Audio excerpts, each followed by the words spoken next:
Olá! Hoje a gente vai mergulhar em alguns trechos de Horizontes da Fala. É um livro psicografado, né?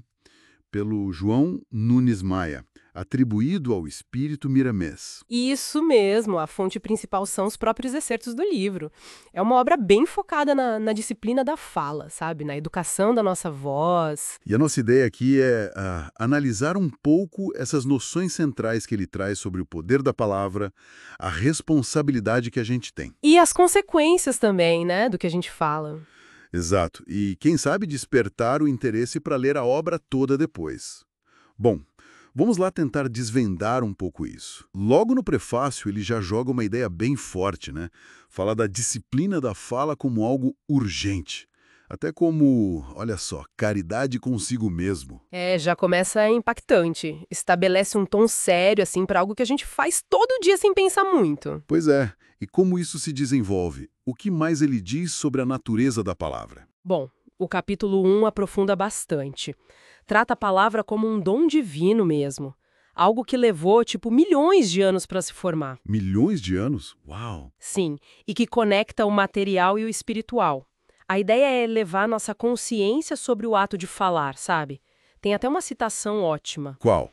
Abre sua boca com sabedoria, e a lei da beneficência está na sua língua. Quer dizer, falar bem é quase um ato de bondade. Interessante.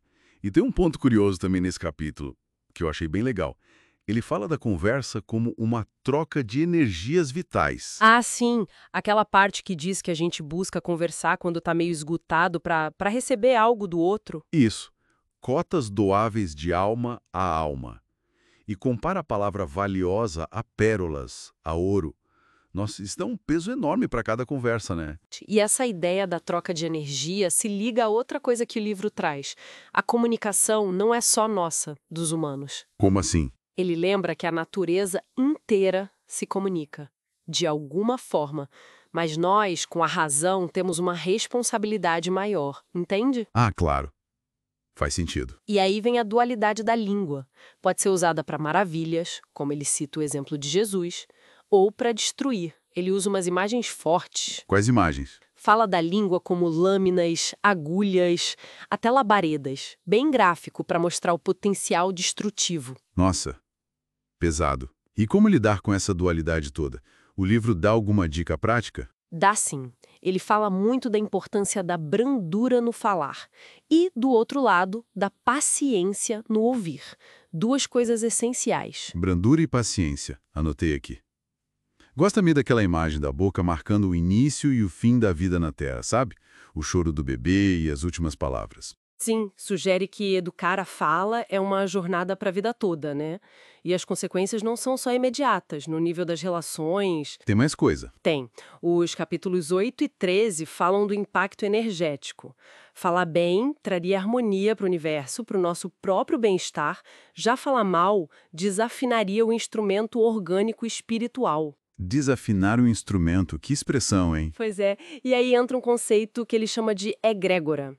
As palavras formariam um campo de energia coletiva na psicosfera, que é tipo o ambiente espiritual ao nosso redor. Uma egrégora. E o que isso significa na prática? Que palavras de baixo nível, digamos assim, poderiam atrair o que ele chama de karma coletivo. Aquela frase, o semeador semeia a palavra, se encaixa bem aqui. Causa e efeito direto. Isso joga a responsabilidade toda pra gente, né? Pra cada um. Exato.